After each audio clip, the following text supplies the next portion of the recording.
पिछले सेशन में हम लोगों ने बात किए हुए थे राष्ट्रपति के बारे में, जिसमें राष्ट्रपति के निर्वाचन, राष्ट्रपति के जो है विशेषाधिकार, राष्ट्रपति किन किन को नियुक्त करते हैं, इन सभी चीज़ों के बारे में हमने विस्तारपूर्वक चर्चा की हुई थी। तो आज हम बात करने वाले हैं राष्ट्रपति के अध्यादेश जारी करने की शक्ति, अनुच्छेद 123।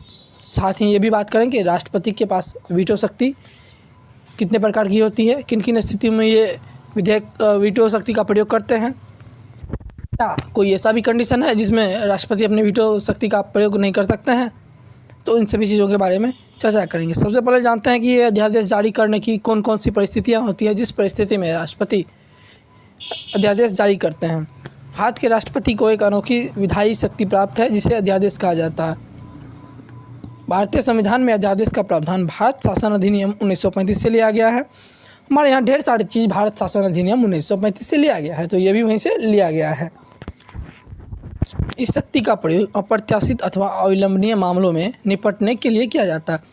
तो ऐसी कुछ कम परिस्थितियाँ उत्पन्न होती है जिस परिस्थितियों में राष्ट्रपति को अध्यादेश जारी करना होता है। तो वो भी परिस्थितियाँ हम देखेंगे किन किन परिस्थितियों में राष्ट्रपति अध्यादेश जारी करते हैं। इसका प्रधान शक्तियाँ संसद द्वारा बनाए गए कानून की तरह होती है, परंतु यह प्रकृति रूप से अल्पकालीन अवधि की होती है। ये जो अध्यादेश जो होती है वो बिल्कुल कानून की तरह होती है, लेकिन इसकी अवधि अल्पकालीन होती है। अगर संसद इसे अपना अनुमोदन दे दे तो ये कानून भी बन सकती है, अगर अपना अनुमोदन ना दे तो ये समय से पहले भी खत्म हो सकती है। अनुच्छेद 123 के अनुसार अध्यादेश जारी करने की निम्नलिखित परिस्थितियाँ हो सकती है। यदि राष्ट्रपति को ऐसा लग रहा हो कि विधि के निर्माण की तत्काल आवश्यकता है, कोई ऐसी परिस्थिति आ जाए जिसमें राष्ट्रपति को लगे कि हमें विधि के निर्माण की बहुत ही आवश्यकता है, तो उस स्थिति में राष्ट्रपति अध्यादेश जारी करते हैं। सरकार के समक्ष आकस्मिक परिस्थिति विद्यमान हो, यानी कि कोई ऐसी परिस्थिति हो जिसमें ज़रूरी हो जाता है, काफ़ी ज़रूरी, जैसे कि आपने भी कोरोना काल में देखा कि कुछ जब संसद का सदन में नहीं थी तो उस स्थिति में ढेर सारे अध्यादेश जारी हुए। तो ये सभी अध्यादेश राष्ट्रपति के माध्यम से जारी होते हैं। ये राष्ट्रपति के पास विशेषाधिकार होते हैं। संसद के दोनों सदन अथवा एक सदन सत्र में न हो, कभी अगर लोकसभा भंग हो गई हो, राज्यसभा सिर्फ ही कार्यवाही में हो, तो उस स्थिति में राष्ट्रपति अध्यादेश जारी करते हैं। राष्ट्रपति संघ सूची और समवर्ती सूची से संबंधित विषय पर भी अध्यादेश जारी कर सकते हैं। समवर्ती सूची आप समझ रहे हैं, जिसमें राज्य और संघ दोनों मिलकर कानून बनाती है। समवर्ती सूची राज्य सूची हुआ जिसमें केवल राज्य ही कानून बनाती है। तो राष्ट्रपति को ये भी विशेषाधिकार हैं कि राष्ट्रपति उस पर भी कानून बना सकते हैं, उस पर भी अध्यादेश जारी कर सकते हैं। वो किस कंडीशन में जारी कर सकते हैं, तो यदि राष्ट्रपति देश में यानी कि किसी राज्य में राष्ट्रपति शासन लागू हो अथवा राष्ट्रीय आपातकाल लगा हो, तो राष्ट्रपति राज्य सूची पर भी अपना अध्यादेश जारी कर सकते हैं। हमारे यहाँ एक बार 1975 में लगा हुआ था आपातकाल, उससे पहले भी एक बार आपातकाल लगा हुआ था। तो उस समय अगर किसी खास राज्य में ही आपातकाल लगा हो तो उस स्थिति में राष्ट्रपति जो होते हैं वो उस राज्य के लिए भी अध्यादेश जारी कर सकते हैं। तो ये राष्ट्रपति के पास ये शक्ति होती है कि वो उस कंडीशन में भी अध्यादेश जारी कर सकते हैं। उसको लगे कि विधि निर्माण की तत्काल आवश्यकता है तो वो अध्यादेश जारी कर सकते हैं। अब देखिए अध्यादेश की अवधि कितने दिनों की होगी। आप समझिए कि राष्ट्रपति अध्यादेश जारी करते हैं तो अध्यादेश की अवधि कितने दिनों की होगी, क्या वो कानून बन सकती है, तो वो भी बातचीत कर रहे हैं। अध्यादेश संसद की पुनः बैठक होने पर दोनों सदनों के समक्ष प्रस्तुत किया जाता है। यदि संसद के दोनों सदन अध्यादेश को पारित कर देते हैं तो यह अध्यादेश कानून का रूप ले लेता है। अगर संसद के दोनों सदन यानी कि लोकसभा प्लस राज्यसभा दोनों अगर अपना अनुमोदन दे दे यानी कि स्वीकार कर ले तो यह अध्यादेश कानून का रूप ले लेती है। यदि संसद द्वारा इस पर कार्रवाई नहीं की जाती है तो संसद को दोबारा बैठक के 6 सप्ताह बाद यह अध्यादेश समाप्त हो जाता है। अगर संसद अपना अनुमोदन नहीं दे तो संसद के दोबारा बैठक के बाद यह 6 सप्ताह बाद ही अध्यादेश समाप्त हो जाएगी। यदि संसद के दोनों सदन अध्यादेश पर अनुमोदन न कर दे, यह निर्धारित 6 सप्ताह की अवधि से पहले समाप्त हो जाएगा। यानी कि संसद अगर चाहे कि यह अध्यादेश कानून नहीं बनना चाहिए तो वह 6 सप्ताह से पहले भी समाप्त हो सकती है। यदि संसद के दोनों सदन की बैठक अलग अलग तिथि में पुनः बुलाई जाती है तो यह सप्ताह वाली अवधि के बाद वाली तिथि से काउंट होती है। किसी अध्यादेश की अवधि 6 महीने तक की हो सकती है। अनुमोदन न मिलने पर संसद द्वारा 6 हफ्तों की होती है। यानी कि अगर संसद के ऊपर ये डिपेंड करता है कि अध्यादेश की अवधि को कितने दिनों तक रखना है। अगर संसद अगर कार्य में आ गई तो वह जब चाहे तो उसको कानून बना सकती है, या फिर उसे अनुमोदन अपना नहीं दे सकती, यानी कि उस पर अपना अनुमोदन ना दे तो वो कानून नहीं बनेगा, अध्यादेश वहीं पे खत्म हो जाता है। राष्ट्रपति के अध्यादेश संबंधित शक्तियों पर सर्वोच्च न्यायालय के निर्णय, कुछ ऐसे मामलों को देखेंगे, इससे हमारी जो है क्लियरिटी स्पष्ट हो जाएगी। तो वो देखते हैं 1970 के आरसी कूपर मामले में न्यायालय ने कहा कि राष्ट्रपति की संतुष्टि पर असद्भाव के आधार पर प्रश्न चिन्ह खड़ा किया जा सकता है। अब फिर देखिए 44वें संविधान संशोधन अधिनियम में इस बात को और स्पष्ट करते हुए लिख दिया गया कि राष्ट्रपति की संतुष्टि को और सद्भाव के आधार पर चुनौती दी जा सकती है। फिर 1987 का मामला है, डीसी बाजवा मामले में 1987 में उच्च न्यायालय ने कहा कि अध्यादेश की भाषा में परिवर्तन किए बिना विधानसभा द्वारा अध्यादेश के संदर्भ में विधेयक पारित किए बिना यदि अध्यादेश का प्रकाशन होता है तो यह असंवैधानिक है। अब हमारा है महत्वपूर्ण टॉपिक, राष्ट्रपति की वीटो शक्ति। हम बात करेंगे कि राष्ट्रपति की वीटो शक्ति कितने प्रकार की होती है। तो शुरू से देखते हैं, सबसे पहले देखेंगे अत्यंतिक वीटो। ये अत्यंतिक वीटो, इसके अंतर्गत राष्ट्रपति के पास विधेयक को सुरक्षित रखने का अधिकार होता है। इसका प्रयोग भारत के अलावा अन्य देशों में भी किया जाता है। इसमें राष्ट्रपति विधेयक को अपने पास सुरक्षित रख लेते हैं। इसका प्रयोग कौन कौन स्थितियों में किया जाता है, तो कोई अगर विधेयक कोई सरकारी व्यक्ति प्रस्तुत करे या कोई गैर सरकारी व्यक्ति भी प्रस्तुत करे, या कभी ऐसी कंडीशन आती है जिस समय लोकसभा भंग हो जाए या लोकसभा कभी मंत्रिमंडल त्यागपत्र दे दे, दूसरा नया मंडल अस्तित्व में आए, तो ऐसे स्थितियों में भी राष्ट्रपति अत्यंतिक वीटो का प्रयोग करते हैं। ये तीन स्थितियां हैं जिसमें राष्ट्रपति अत्यंतिक वीटो का प्रयोग करते हैं। ये सरकारी, इसमें जो है तीनों कंडीशन में किया जा सकता है, चाहे वो सरकारी व्यक्ति प्रस्तुत करे या गैर सरकारी व्यक्ति प्रस्तुत करे या मंत्रिमंडल अस्तित्व में न हो, तो ऐसे तीनों स्थितियों में राष्ट्रपति अत्यंतिक वीटो का प्रयोग करते हैं। अब बात करते हैं विशेषित वीटो। कोई भी वीटो विशेषित तब होता है जब विधायिका के असाधारण बहुमत से उसका अध्यारोहण किया जाता है और कार्यपालिका के वीटो को रोक कर विधेयक को अधिनियम बनाया जा सकता है। इसका प्रयोग अमेरिका के राष्ट्रपति द्वारा किया जाता है। हमें इसको पढ़ने की उतनी आवश्यकता नहीं है क्योंकि हमारे यहाँ ये प्रयोग में नहीं होता, ये अमेरिका के राष्ट्रपति द्वारा ये प्रयोग में लाया जाता है।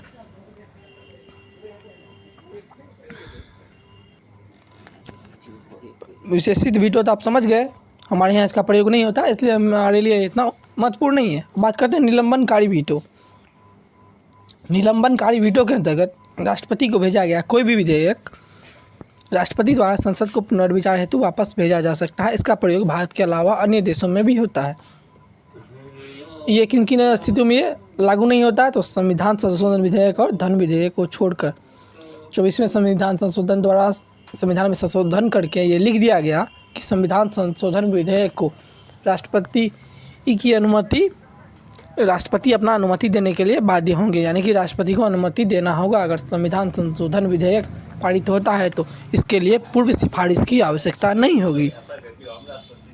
तो संविधान संशोधन विधेयक और धन विधेयक के छोड़कर ये निलंबनकारी वीटो और सब विधेयक पे निलंबनकारी वीटो का प्रयोग किया जा सकता है। इसके अलावा इनका प्रयोग हमारे यहाँ भी होता है और अन्य देशों में भी निलंबनकारी वीटो का प्रयोग होता है।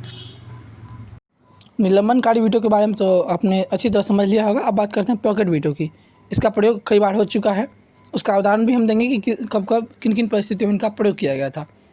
पॉकेट वीटो क्या होता है कि जब राष्ट्रपति विधेयक को अपने पास ही रखे रहे, अर्थात अपनी स्वीकृति या अस्वीकृति कुछ भी नहीं दे, तो उसे पॉकेट वीटो कहते हैं। यानी कि कोई भी विधेयक जो है लोकसभा प्लस राज्यसभा से पारित होकर राष्ट्रपति के पास आते हैं, तो राष्ट्रपति जब तक उस पर अपना अनुमोदन न दे तब तक वो कानून नहीं बनती है। चाहे कोई भी विधेयक क्यों ना हो, धन विधेयक हो, साधारण विधेयक हो, कोई भी विधेयक हो, जब तक वो राष्ट्रपति उस पर अपना अनुमोदन नहीं देंगे तब तक वह विधेयक कानून नहीं बनती है। तो राष्ट्रपति का अनुमोदन अनिवार्य है। तो राष्ट्रपति के पास आया विधेयक, राष्ट्रपति अपने पास रखे, उस पर कोई स्वीकृति अस्वीकृति दे ही ना हो, तो उस कंडीशन को क्या कहते हैं, पॉकेट वीटो कहते हैं।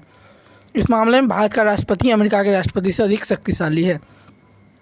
हमारे भारत के जो राष्ट्रपति हैं वो अमेरिका के राष्ट्रपति से अधिक शक्तिशाली हैं। कौन से मामले में, तो पॉकेट वीटो के मामले में। अमेरिका के राष्ट्रपति केवल 10 दिनों के लिए ही पॉकेट वीटो का इस्तेमाल कर सकते हैं। हमारे यहाँ भारत के राष्ट्रपति के लिए इसकी कोई समय सीमा नहीं तय की गई है, चाहे तो वो कितने भी दिनों के लिए रखे रहे, इसका कोई मतलब नहीं है। अब बात करते हैं कुछ महत्वपूर्ण तथ्य वीटो से संबंधित, किन किन परिस्थितियों में कब कब पॉकेट वीटो का प्रयोग किया गया था। तो ये देखिए 1954 में तत्कालीन राष्ट्रपति उस समय के कौन थे, डॉक्टर राजेंद्र प्रसाद। उन्होंने पेप्सू का पूरा नाम है Patiala and east Punjab state union, इस विधेयक पर अपनी स्वीकृति देने से रोक कर रख लिया था। तो अर्थात उसमें उन्होंने ऐतिहासिक वीटो का प्रयोग किया गया था। इसका कारण क्या था कि उसमें पेप्सू राज्य में राष्ट्रपति शासन लागू था। ये आपको ऐतिहासिक वीटो का उदाहरण है। तो यह 1954 में लगाया गया जो है राष्ट्रपति के द्वारा रखा गया था। तो कौन उस समय थे राष्ट्रपति, तो डॉक्टर राजेंद्र प्रसाद थे। उन्होंने ऐतिहासिक वीटो का प्रयोग पहली बार 1954 में किया हुआ था। उसके बाद 1986 में उसमें जो है राष्ट्रपति कौन थे, ज्ञानी जैल सिंह। उसके द्वारा पॉकेट वीटो का प्रयोग किया गया। पॉकेट वीटो आपने अभी भी पढ़ा है कि वो कितने भी दिनों के लिए रख सकते हैं इसके अंतर्गत विधेयक को। वो कब किए हुए थे, तो 1986 में कौन से विधेयक को लेके, तो भारतीय डाक संशोधन अधिनियम के संदर्भ में उन्होंने पॉकेट वीटो का प्रयोग किया हुआ था। 1991 की बात करते हैं। 1991 भी एक बार जो है रोका गया था। तो 1991 में कौन थे राष्ट्रपति, आर वेंकटरमण। इसके द्वारा संसद सदस्यों की वेतन एवं भत्ते पेंशन संशोधन विधेयक पर ऐतिहासिक वीटो का प्रयोग किया गया था। वो क्यों किया गया था, कारण यही था कि विधेयक संसद द्वारा राष्ट्रपति की पूर्व सिफारिश के प्राप्त किए बिना ही पेश किया गया था। यानी कि 1991 में संसद ने राष्ट्रपति से सिफारिश नहीं ली थी कि हम इस विधेयक को प्रस्तुत कर रहे हैं, इसलिए राष्ट्रपति जी ने इन्हें अपना अनुमोदन देने से अस्वीकार कर दिया। इसे ऐतिहासिक वीटो के अंतर्गत अपने पास रख लिया। हमें राष्ट्रपति की क्षमादान शक्ति, अपने वीटो तो सारे समझ लिए होंगे कि हमारे यहाँ कौन कौन से वीटो कब कब प्रयोग होते हैं, कब कब प्रयोग हुए हैं। तो अब बात करें राष्ट्रपति की क्षमादान शक्ति। राष्ट्रपति के जो है किस हद तक क्षमा कर सकते हैं, इसकी शक्ति के बारे में देखेंगे। राष्ट्रपति किसी भी सज़ा को लागू कर सकते हैं, यानी कि कम कर सकते हैं।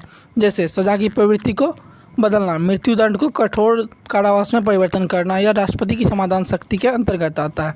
लघुकरण मतलब अगर किसी को अगर मृत्युदंड दे दिया गया है तो उसे कठोर कारावास में परिवर्तन किया जा सकता है। यह राष्ट्रपति के पास शक्ति होती है। अगर जिसे दिया गया है दंड, अगर वो राष्ट्रपति के पास अपना जो है भेजे कि वहाँ से हमें माफ़ कर दिया जाए या फिर हमारे सज़ा को कम कर दिया जाए, तो उस स्थिति में राष्ट्रपति इस प्रकार करते हैं।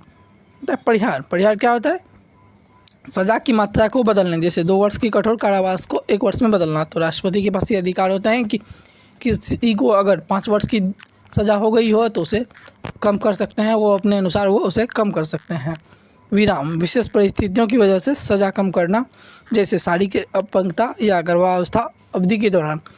ये विराम होती है कि अगर किसी को फांसी की सज़ा हो गई है तो उस स्थिति में उसे कुछ दिनों के लिए टाला जा सकता है। तो विशेष परिस्थितियों की वजह से उसे कम करना।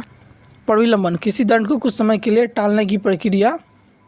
फांसी के संदर्भ में फांसी को टालने के लिए कभी 41 का प्रयोग किया जाता है, तो राष्ट्रपति अपने हिसाब से इसे प्रयोग में लाते हैं।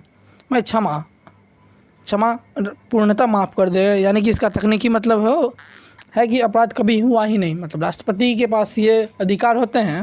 जैसे आपने निर्भया कांड में देखा होगा कि इन्होंने राष्ट्रपति के पास भी सिफारिश भेजी थी, परंतु राष्ट्रपति ने उनकी सिफारिश को अस्वीकार कर दिया था। राष्ट्रपति चाहते तो उसे भी कर सकते थे, लेकिन उन्होंने नहीं किया, क्योंकि उन्होंने जो गलती ही इतनी बड़ी की थी कि जिसे माफ़ नहीं किया जा सकता। तो राष्ट्रपति के पास ये शक्ति थी कि उसे पूर्णतः माफ़ कर सकते थे। तो ये केवल राष्ट्रपति के पास अधिकार होते हैं। हाँ, कुछ मामलों में राज्य के पास भी जो अधिकार होते हैं, राज्यपाल के पास, तो उनका कंडीशन अलग अलग परिस्थितियों के अनुसार होता है। तो अगले वीडियो में हम बताएंगे कि राज्यपाल के कौन कौन से जो है विशेष अधिकार है, राज्यपाल किन किन को नियुक्त करते हैं और किन किन स्थितियों में कहाँ तक क्षमा कर सकते हैं। इन सभी चीज़ों के बारे में विस्तार पूर्वक चर्चा करेंगे।